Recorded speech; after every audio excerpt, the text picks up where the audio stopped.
What's up, everybody? Welcome to the Paper Room Podcast, hosted by our BT Young Adults team. This is a podcast to encourage young adults in their young adult journey to follow Jesus and live faithfully in this culture. Our hope is to share some wisdom as you're navigating major decisions in this life. We love you guys. Hope you enjoyed this episode. What's up, Paper Room? Episode 53. 53. We're just growing and growing. Wow. Here with Pastor Nick and Isha, our Paper Room crew, excited for today's episode. I think it's gonna be a good one. Would love to hear what was there shocking results of your Spotify Wrapped? No. Oh, you know what? I take that back. I actually listened to less music than I thought I listened to. Oh wow, yeah. Which is crazy because I feel Do you like remember like the minutes? yeah, it was. I don't remember the minute, Yeah. but it was like But it was less very than that. low, Yeah. and I feel like I'm always on Spotify. I think I had like 22,000 minutes or something. I was somewhere around there, which I don't know if that's a lot. I mean, I saw some people share some wild numbers. 44,000. I'm like, yeah. Yeah, but Uh, I'm always on my Spotify. What was your like main artist or main song? my number one You don't have to share yours, song? Isha. Well, my main artist was Joel Barnes. Nice, bro. You know, I didn't know that he sang Promises. Yeah, he wrote it. He looks mad helped young. with it. Yeah, he's one of my favorite worship leaders right now. So Yeah. so he was one of my top artists. BT Worship Wow. Was your top? was in my top 5. Nice. That's Yeah, cool. it was in there. That's cool. The B.I.G. song? No, Plans for You and Me? no, I love that song. Jaden's still singing that song from I love Halloween. that song. We I got will more on the say, way. I heard that last year in December, Spotify like let go of a lot of their employees, like 17%. Oh, wow. So It's kinda that sad. had an effect into how Spotify Wrapped was more inaccurate this year. Oh. And I'll say that that explains because it. I don't think mine was accurate. Mine was so inaccurate. like Yours was inaccurate. just Nah, the oh. top. I just listened to literally the same playlist like I'm about every to say, day. what you'll say, lo-fi. Yeah, it was lo-fi, everything. I was like, okay. So it was kind of like boring. I almost didn't share it, but that's what it was. I will say that now that you say that about them laying off a bunch of people, it was kind of less wonderful. Like I remember the first Yeah. 2-3 times I had that Spotify rap, you would have thought I was at Disneyland because I was like, oh my gosh. Well, It's just I, so I do. cool. I mean, it just kind of lost its wonder. You know what I mean? It's what, like the third or fourth, maybe We fifth year. never lose I don't remember when it another. started, but I think it's still cool. But It's anyway, neat. yeah, crazy cool. You know, whatever. But so it's not just a season of Spotify Wrapped, right? It's also in the church world the season of Advent, Advent. right? A beautiful time in the church calendar. Advent. One, if you come to BT on Sunday mornings, we just started a new sermon series called Advent Awakening. Mhm. Wake up. We stay woke. Mhm. Rediscovering the wonder of Christmas. So, you know, looking at the Christmas story, the birth of Jesus. Advent, just to go into like a tiny bit of history, it's Latin, or it comes from the Latin word Adventus, which Mhm. means arrival, right, or coming. And so, you know, the people of God were literally waiting for the arrival of their Savior, right? But as you're in anticipation of that arrival, you're also in that season of waiting. And if you just look throughout all the Old Testament, or even just throughout the Bible, so much waiting took Mhm. place, Oh right? yeah. Oh yeah. From the book of Malachi to the book of Matthew, right? The intertestament period, from Mhm. the end of Old Testament to the start of the New Testament, 400 years or Walk through 400 it, years God. plus. Walk through it. I mean, that's really all I know. Just kidding. Oh. You But- about to preach. That's but what literal, it is. like 400 plus years of just waiting, right? Yeah. Where they're just waiting on God to then speak, where God was silent for that entire time. But here's kind of like the crazy part of that reality. Because 400 years is what, like how many generations is that? Like 8, 9 generations, something like that? I don't know. That, yeah, for generation 70 years. Or How 40 did, years. in that time period, like just reflect on this for a moment, how did stories continue? It's not really a rhetorical question. Like there's really only one way, right? Where stories were told orally. You have to tell it. Mhm. Well, that's the thing that world, the world of the scriptures, is an oral tradition. Yeah. Yeah. So they were like, "Go tell it on the Yeah. mountain." Yeah, literally. Straight up, right? And so they relied on oral tradition for generation after generation after Mhm. generation, so that in the New Testament, when the people of God are hanging out, and all of a sudden they get this word of a newborn Savior, like they already know what to anticipate for, right? Mhm. Because just the oral tradition that took place. And so that's just a crazy reality that It is. that people took on that task of continuing on the message of the advent, of the arrival that's coming. And so one thing that we also believe as Christians, as followers of Jesus now, is that we don't just celebrate the first advent or reflect on the first advent. We have a second advent that's coming, that Jesus is returning. Jesus is coming back, not as a baby in a manger, but as a conquering king. And so in this season of Advent, I find the Advent really beautiful. It's peaceful, like just a good time to kind of center your attention. There's like Advent Bible plans and studies that you can do on the Bible app, all that. But it's really a reflection on this theme of waiting, right, on the arrival. And so we want to talk about that for a little bit of just what it means to wait. Have you guys ever had to wait on something, or maybe you're waiting on something now?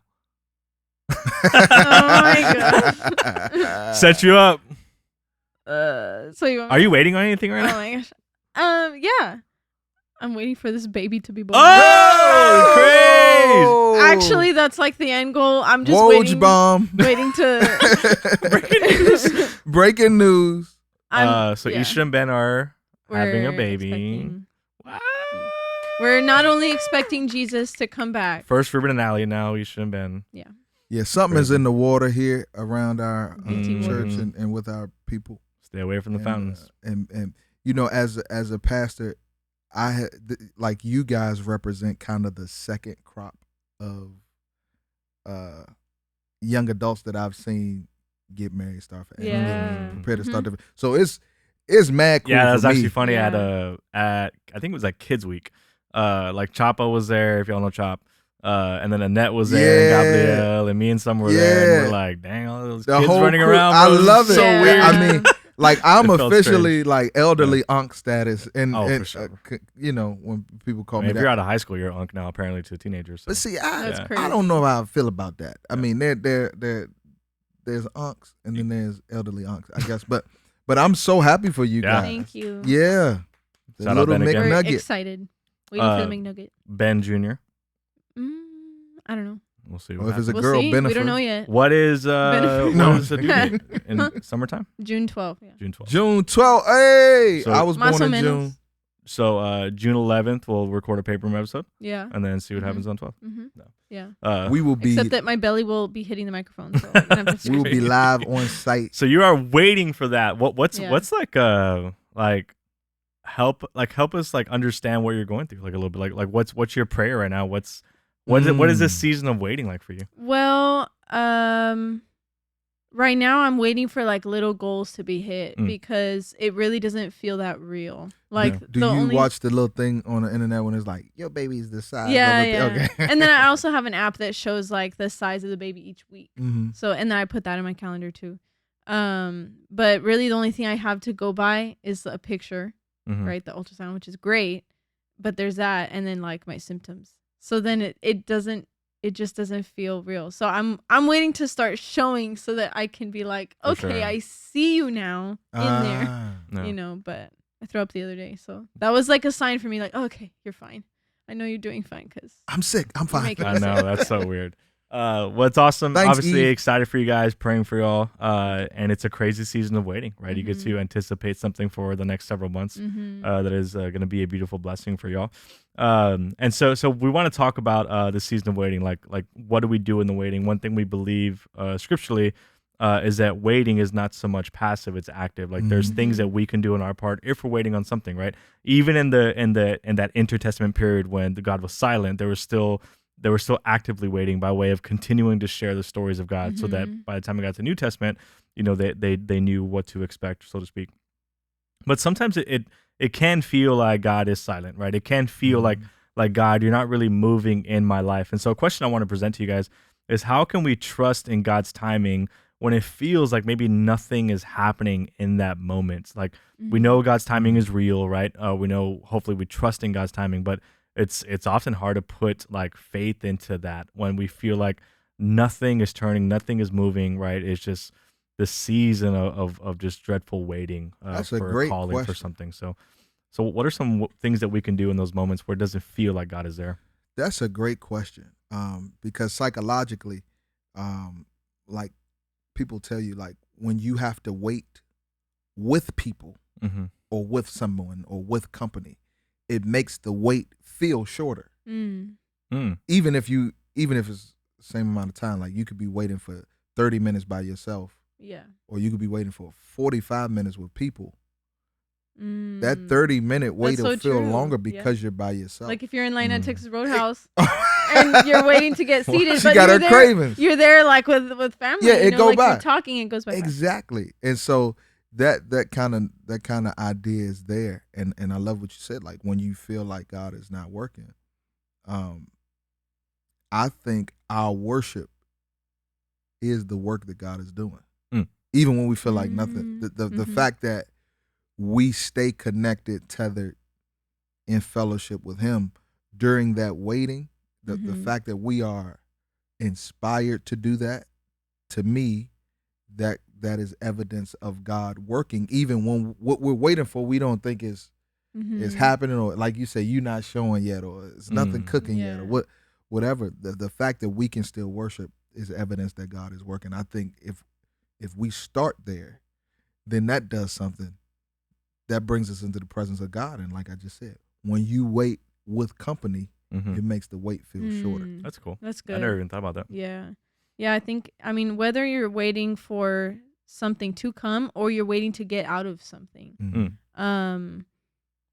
there's a preparing that has to happen for that outcome, for whatever's to come. So I think a lot of times, and we've said this before, I'm sure at YA or on the podcast before, but whatever we're waiting for, that's sometimes all that we see. That thing at the end, like, well, if I get this, then like finally I would have X, Y, and Z. And so our eyes are fixated on the future, and so we miss a lot of what's happening in the present.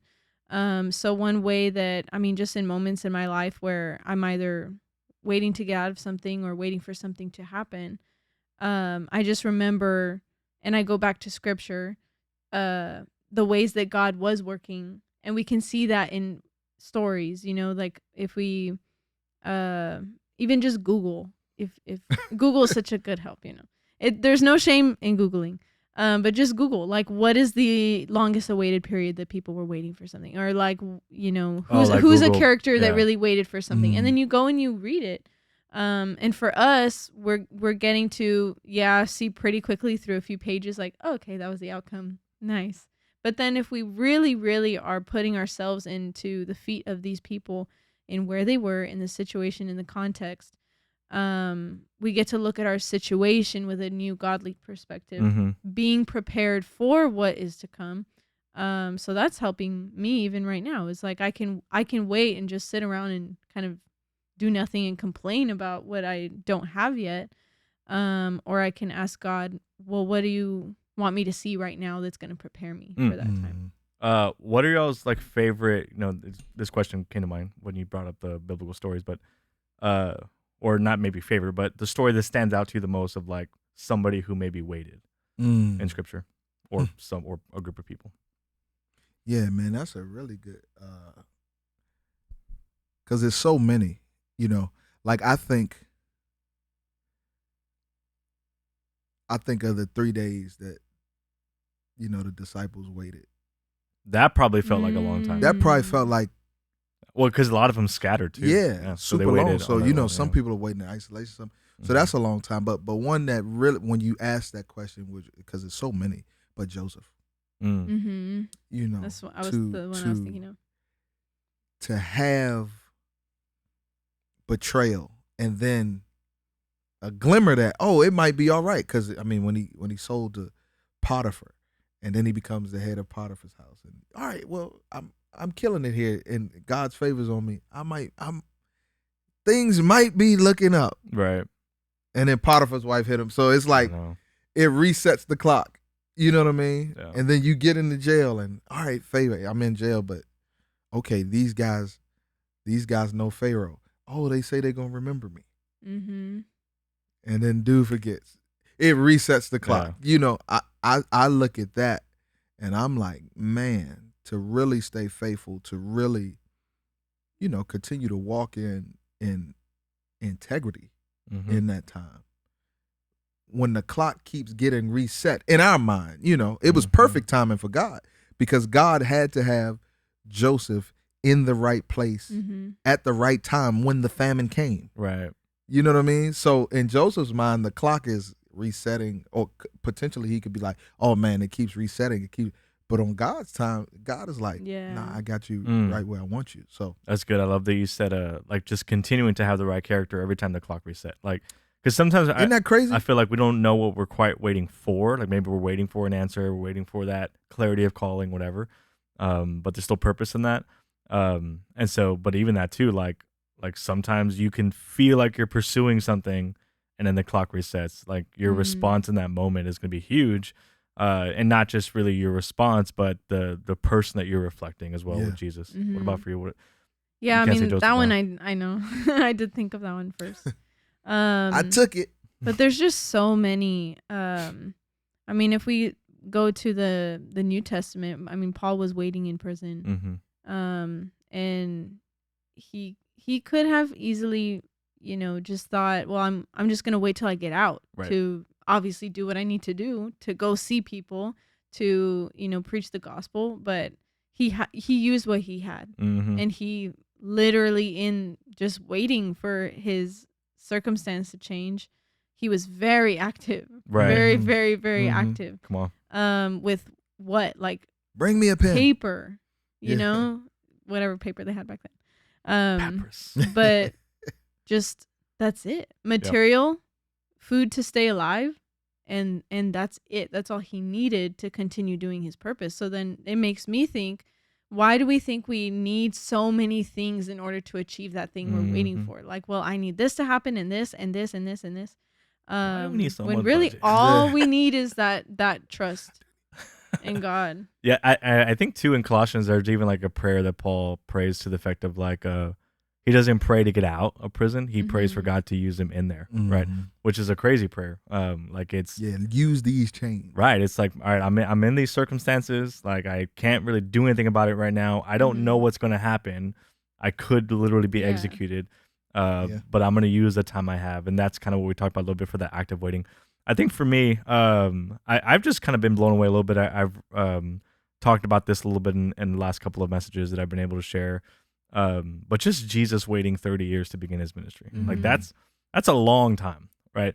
And for Jesus to come on the greatest rescue mission of all time, to wait that long, and even when he hit 30 years, he still went into the wilderness for 40 more days, like just so patient to live out the purpose that God had for him. And he didn't start when he started. He didn't start in the most popping of places. No, And so like I just think for young adults who maybe feel a pressure to like, I need to be this by this certain age, or I need to accomplish all these things, which I set goals. I think that's so important. But also like if that's not the path that God has for you, like that's okay. And so be okay with where God has you, and then actively wait in those moments. I want to kind of shift a little bit to this. What do we do? Because in our culture, like let's use Paul for example. He was in prison. I don't know if he was easily distracted by a lot of things. Maybe he was distracted by prisoners. I don't know, whatever. But probably not a whole lot of things that were distracting his mind. Whatever. I feel like currently in our culture, when we wait, it's so easy to just pull a distraction in that waiting time. Doc, the reason why you had to go there. Like, let me just give you this example. Like, how many of us, I say us, like you're at a red light and you just like pull up TikTok or Instagram, and while you're waiting that 30 seconds to 60 seconds, however long it takes for light to turn green, I'm living right. Right, you're just like, we can't even wait for this to turn green, right? And that's me too. That's psychology too, though. Right. When we wait, we look for distractions. Right. And I was reading, because we were prepping for the episode, and I was reading some things, and I was reading an article that said this is why a lot of hotels, they put body length mirrors by the elevators, because if you have to wait on the elevator, most people are self-absorbed. They're gonna look at the mirror. It's gonna distract them for the wait. If they put a mirror there, like you're waiting in community, you're waiting with looking at yourself. You looking at yourself, to distract you from the wait. It's just little hacks like that to, you don't even know you waited. You waited 3 minutes for an elevator, 2 minutes, or have it. But how many times when we wait are we self-absorbed? And I think when you look at the Advent season and you look at the Christmas story,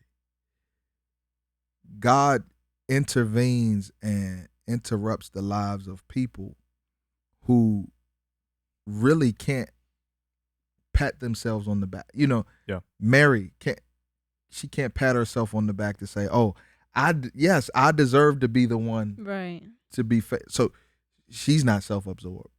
The shepherds, they're lowly shepherds, right, keeping their flock at night while God shows up to them. These are shepherds. Ain't nobody gonna be checking for shepherds thinking that they are gonna be the ones that have an audience to the Son of God. Right. He hits them. You know, the Magi, the wise men. These are guys that come. They're outsiders of this religious establishment. They see the star. They end up coming, and they have to be directed. And you know, so I think this Advent season, it makes us wait. It encourages us to wait, and it also encourages us not to be distracted with ourselves, because you know, when you wait, you look for a distraction. Right. Yeah, that's good. So, what are some practical things we can do to like not be distracted? That's good. Don't put a mirror by the elevator. No, I don't know. I think Stop they do that looking in the for mirror. like promotion too, because I know I've done this probably because I'm self-absorbed. Is in that mirror, I'll take a selfie, tag the hotel, like, oh, I'm in You this might city, do or that whatever, too. and Yeah, like and free that- promotion. Hotel is self-absorbed. Yeah, I you know. know. Don't post a selfie. But yeah, like in a culture of distraction, what are ways that we can attempt to not be distracted as we wait? I think this kind of goes back to some things we mentioned in our gratitude episode, but trying to station and root yourself in today, in the present, I think can really help with not becoming so focused on the things I have to do to get there. That's good. These are the things I have to do today. This is the bread that God has given me for today. That's good. These are the things that I have right now. So how am I going to use the things that I have right now to glorify him? Because that's the mission. You know, what if we're waiting on a job or if we're waiting on a relationship, we can glorify God in everything that he provides us if we choose to.